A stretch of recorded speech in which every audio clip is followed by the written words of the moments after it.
नमस्ते जोहार। साथियों, स्वागत है आप सभी का आपके अपने चैनल विद्या विमर्श पर। मैं आपका संदीप भैया, जो आज मैं आपके लिए लेकर आया हूँ दूसरा मॉडल पेपर, जो जैक यानी झारखंड एकेडमिक काउंसिल की कक्षा 8 बोर्ड का मॉडल क्वेश्चन पेपर है। तो आज हम सबसे पहले देखेंगे विज्ञान का मॉडल पेपर। आपको बताते चलूँ कि यह हिंदी और अंग्रेजी दोनों भाषा में मॉडल पेपर कराया जाएगा। और आप अभी तक चैनल को सब्सक्राइब नहीं किए हैं तो चैनल को सब्सक्राइब कर लें, जिससे आने वाले वीडियोस आपको तुरंत मिल जाएं। चलिए शुरू करते हैं। पहला क्वेश्चन, सूक्ष्म जीव का निवास स्थान कहाँ है? Where is the habitat of microbe? तो ये है आपका वायु में भी, पानी में भी और जीवित वस्तुओं में भी। तो यहाँ पे हो जाएगा उपर्युक्त सभी। ठीक है, मतलब अगर माइक्रोब पूछा जाए कहाँ पे है हैबिटेट ऑफ माइक्रोब, तो in air, in water, on living things. तो इसका आंसर हो जाएगा all of the above. Second question पे चलते हैं। निम्नलिखित में से कौन सा रोग मच्छर से फैलता है? Which of the following diseases is spread by mosquitoes? तो मॉस्किटोज से कौन सा ये रोग फैलता है, कौन सी डिजीज़ फैलती है? तो ये मलेरिया फैलता है। क्या फैलती है? मलेरिया। ठीक है, आगे चलते हैं थर्ड क्वेश्चन पे। बायोडीजल के निर्माण में कौन सूक्ष्म जीव सहायक है? बायोडीजल के निर्माण में कौन सूक्ष्म जीव सहायक है? Which microbe helps in the production of biodiesels? तो ये इसका आंसर हो जाएगा शैवाल। क्या हो जाएगा? शैवाल। ठीक है, शैवाल को इंग्लिश में कहते हैं एल्गी। ठीक, सी ऑप्शन है। फिर आगे चलते हैं। निम्नलिखित में से सबसे बड़ी कोशिका कौन है? निम्न में से सबसे बड़ी कोशिका कौन है? Which of the following is the largest cell? तो which of the following is the largest cell? तो इसका आंसर हो जाएगा शुतुरमुर्ग का अंडा, ऑस्ट्रिच एग। बात समझ में आ गई? ये क्या है? लार्जेस्ट सेल है। क्या? ऑस्ट्रिच एग, शुतुरमुर्ग का अंडा। ठीक है, आगे चलते हैं फिफ्थ क्वेश्चन पे। कोशिका के किस भाग में गुणसूत्र उपस्थित होता है? कोशिका के किस भाग में गुणसूत्र उपस्थित होता है? In which of the cell is chromosome present? Chromosome कहाँ प्रेजेंट होता है? A, in the nucleus, nucleus में। ठीक है, मतलब केंद्रक में, बीज का पार्ट, इन द न्यूक्लियस में। ठीक है, फिर आगे सिक्स क्वेश्चन पे चलते हैं। किस धातु की भौतिक अवस्था द्रव्य रूप में होती है? किस धातु की भौतिक अवस्था द्रव्य रूप में होती है? Which metal is in liquid state in its physical form? तो ये किसका होता है? मरकरी का होता है, मतलब पारा। ठीक है, पारा का होता है। बात समझ में आ गई? सेवेंथ क्वेश्चन, एक्सरे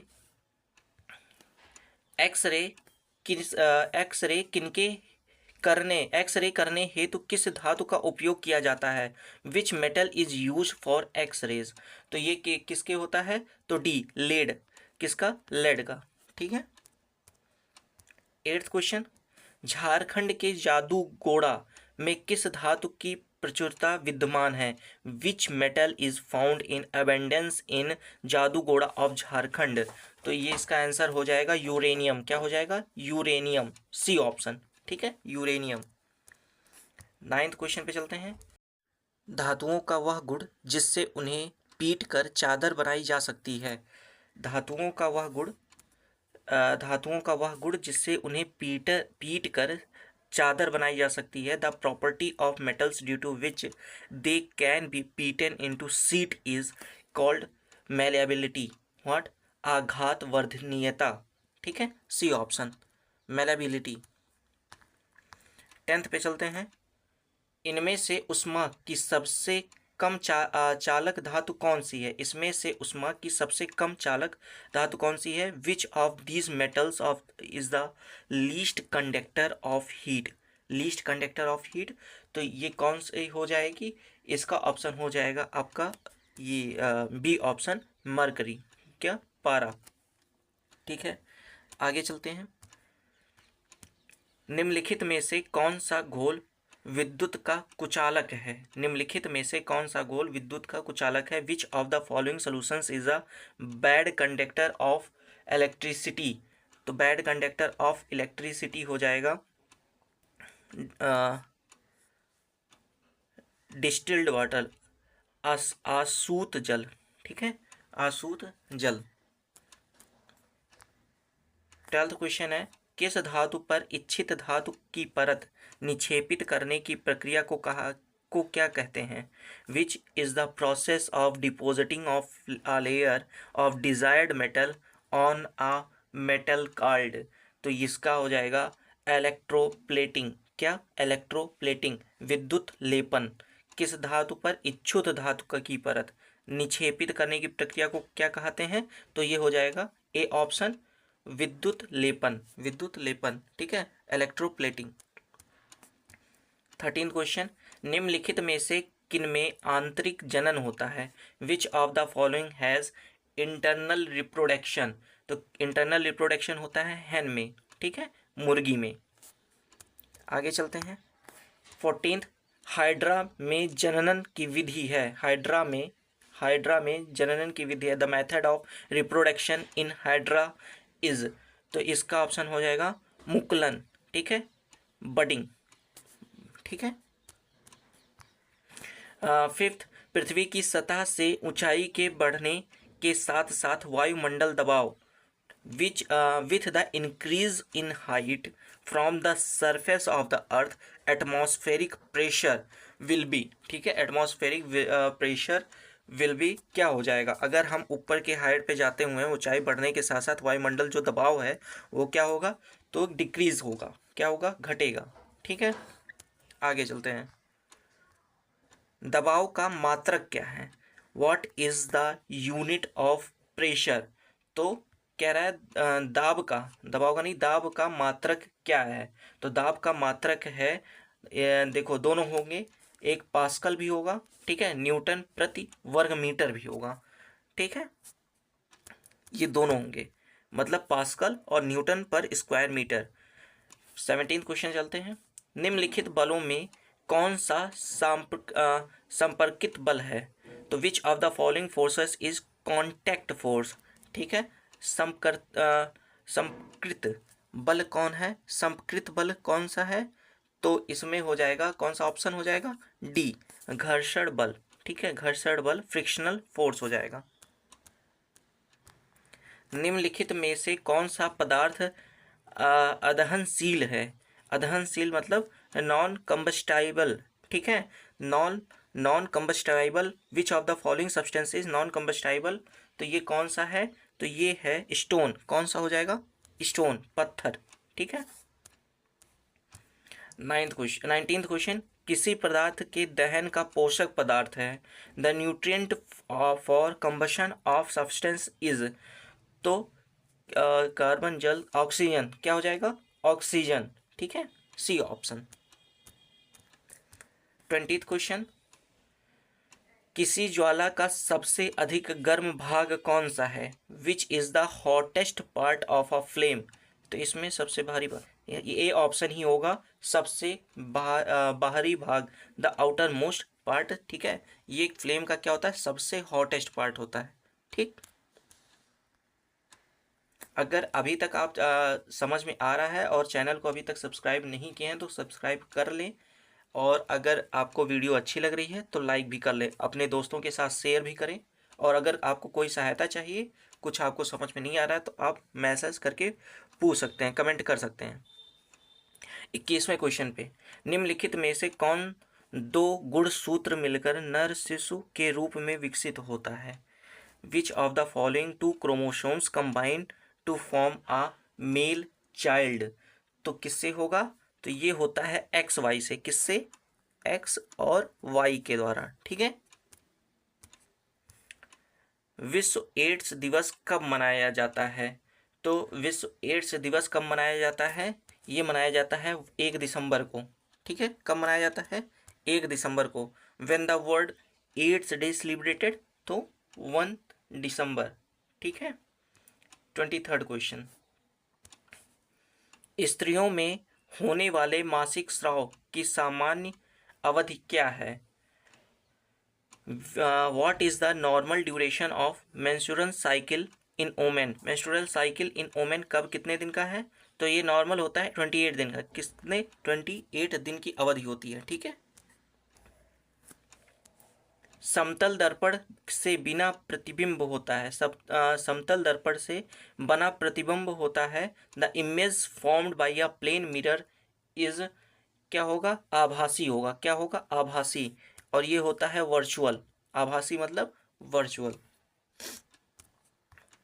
25वां क्वेश्चन, वह यंत्र जो दृष्टि रेखा पर नहीं रहने वाले वस्तुओं को भी दिखा सकता है। तो the instrument which can show objects which are not on the line of sight is, ये हो जाएगा पेरिस्कोप। क्या हो जाएगा? पेरिस्कोप। 26 क्वेश्चन, आँख में प्रवेश करने वाली प्रकाश किरणों को कौन नियंत्रित करता है? आँख में प्रवेश करने वाले प्रकाश किरणों को कौन नियंत्रित करता है? Who controls the light rays entering the eye? तो ये कौन सा करेगा? पीपल करेगा। पुतली। ठीक है। पुपिल। तो ये करेगा पुतली। ठीक है। वर्षा ऋतु में बोई जाने वाली एवं अक्टूबर से दिसंबर तक फसल की कटाई वाली फसलें कहलाती हैं। Crops sown in rainy seasons and harvested from October to December are called. तो ये हो जाएगा बी ऑप्शन, खरीफ। ठीक है। क्या हो जाएगा? खरीफ। फिर आता है 28वां क्वेश्चन, स्वपोषी का उदाहरण है। Example of autotroph is. Autotroph स्वपोषी का उदाहरण है। ऑटोट्रॉफ का उदाहरण है।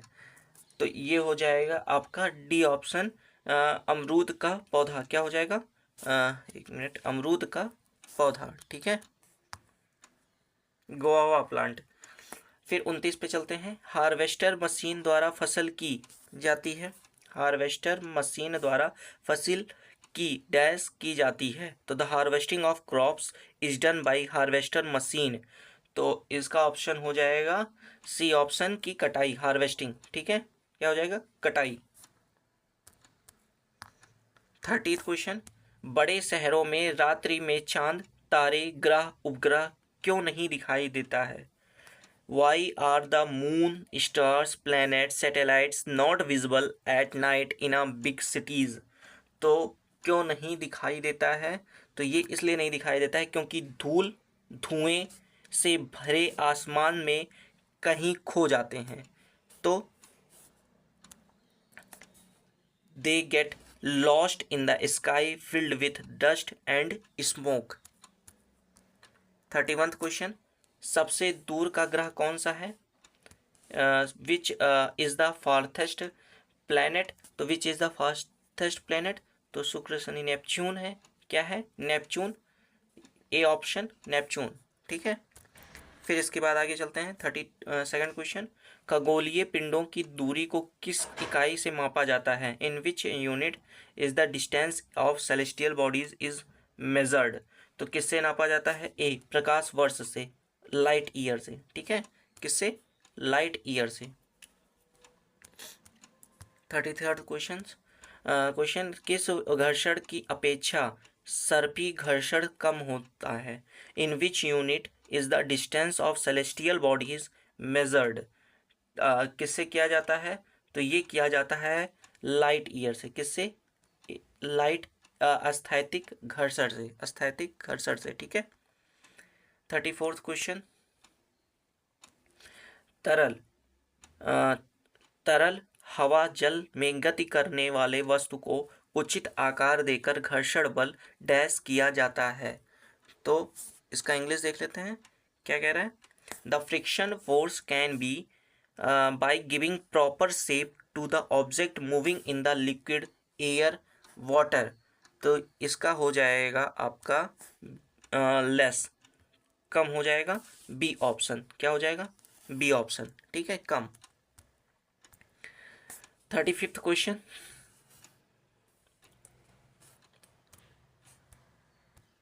किस आकृति की वस्तु पर तरल घर्षण कम हो जाता है?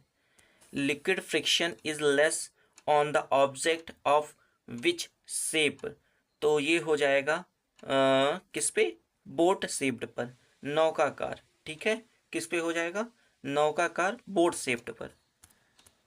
चलो 36 क्वेश्चन पे, प्रथम पूर्ण रूप से संश्लेषित रेशा किसे कहा जाता है, which is called first fully synthetic fibre, किसे कहा जाता है, तो ये कहा जाता है नायलॉन को। किसको, नायलॉन को। किसको कहा जाता है, नायलॉन को। ठीक है।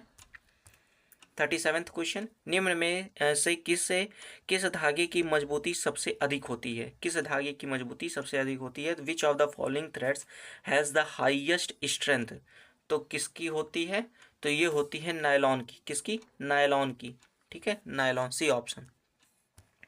38 क्वेश्चन, दमकल कर्मचारियों के कपड़ों पर किसकी परत चढ़ी होती है, what is a coating on the clothes of the fire brigade personal, तो ये कौन सा होता है, तो ये होता है आपका मेलामाइन। क्या होता है, मेलामाइन, ए ऑप्शन, मेलामाइन परत चढ़ी होती है। ठीक है।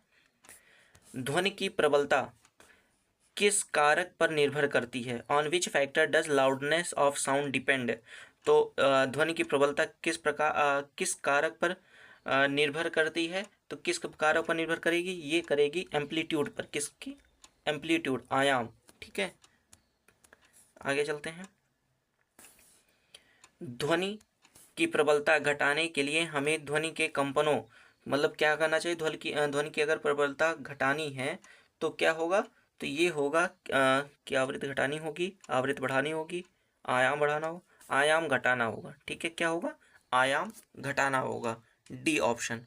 41 क्वेश्चन देखते हैं, पराश्रव ध्वनि के कंपनियों की आवृत्ति होती है, the frequency of ultrasonic sound vibration is, तो the frequency of ultrasonic sound vibration is, इसका आंसर क्या होगा, इसका आंसर है सी, एबव 20,000 हर्ज। क्या हो जाएगा, 20,000 हर्ज के ऊपर।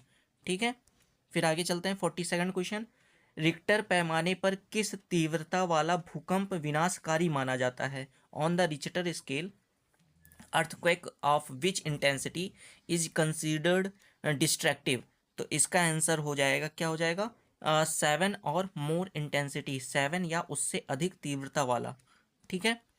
फिर 43 क्वेश्चन, वायुमंडल विद्युत की खोज की थी, atmospheric electricity was discovered by, atmospheric electricity किसके द्वारा खोजी गई थी, ये खोजी गई थी बेंजामिन फ्रैंकलिन द्वारा। किसके द्वारा, बेंजामिन फ्रैंकलिन द्वारा। ठीक है, बी ऑप्शन, बेंजामिन फ्रैंकलिन ने। ठीक है। फिर 44 क्वेश्चन, ऊन से रगड़ी गई एबोनाइट की छड़, an ebonite rod rubbed with wool is, इसका आंसर होगा, इसका आंसर है कि रेशम से रगड़ी गई कांच की छड़ को प्रतिकर्षित करती है, repels a glass rod rubbed with silk, D option. ठीक है। 45 क्वेश्चन, वायुमंडल में किन गैसों की वृद्धि से विस्तापन की समस्या हो रही है, वायुमंडल में किन गैसों की वृद्धि से विस्तापन की समस्या हो रही है, तो इसका आंसर होगा, इसका आंसर क्या हो जाएगा, सी, कार्बन डाइऑक्साइड एवं मीथेन। क्या हो जाएगा, कार्बन डाइऑक्साइड एंड मीथेन। ठीक है।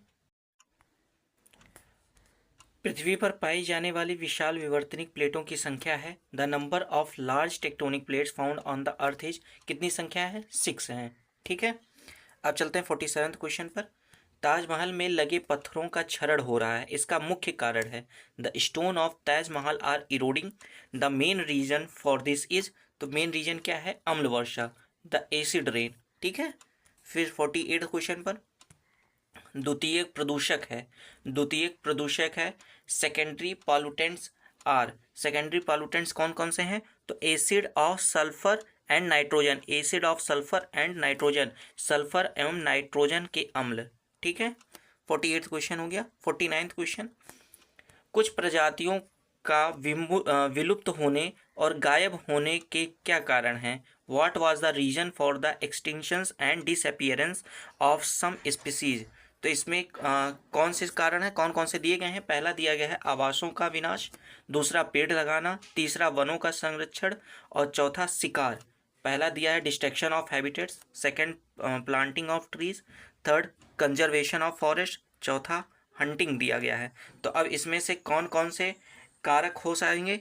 इसमें से कारक होगा, पहला तो हो जाएगा destruction of habitats, planting trees नहीं होगा, कंजर्वेशन ऑफ फॉरेस्ट नहीं होगा, चौथा होगा हंटिंग हो जाएगा। तो इसमें कौन कौन से हो जाएंगे? आवासों का विनाश और शिकार। तो कौन सा ऑप्शन हो रहा है? डी ऑप्शन, पहला और चौथा। ठीक है। 50वां है, पेट्रोलियम का कौन सा उत्पाद सड़क के निर्माण हेतु उपयोग में लाया जाता है? Which product of petroleum is use for road construction. तो कौन सा होता है? बिटुमिन, बिटुमिन होता है। ठीक है। तो ये आज के 50 क्वेश्चंस हमारे कंप्लीट हो चुके हैं। और अगर आप अभी तक चैनल को सब्सक्राइब नहीं किए हैं, चैनल को सब्सक्राइब कर लीजिए। आगे के ऐसे मॉडल पेपर आने वाले हैं। कल मैं क्लास 8th का जैक झारखंड बोर्ड का मैं इंग्लिश का मॉडल क्वेश्चन पेपर लेकर आने वाला हूं। तो आप चैनल को सब्सक्राइब कर लें, बेल आइकन को प्रेस कर लें, जिससे कि आपको जैसे वीडियो आए आपको नोटिफिकेशंस मिल जाएं। ठीक है। फिर हम चलते हैं। ध्यान रखिए। जय हिंद।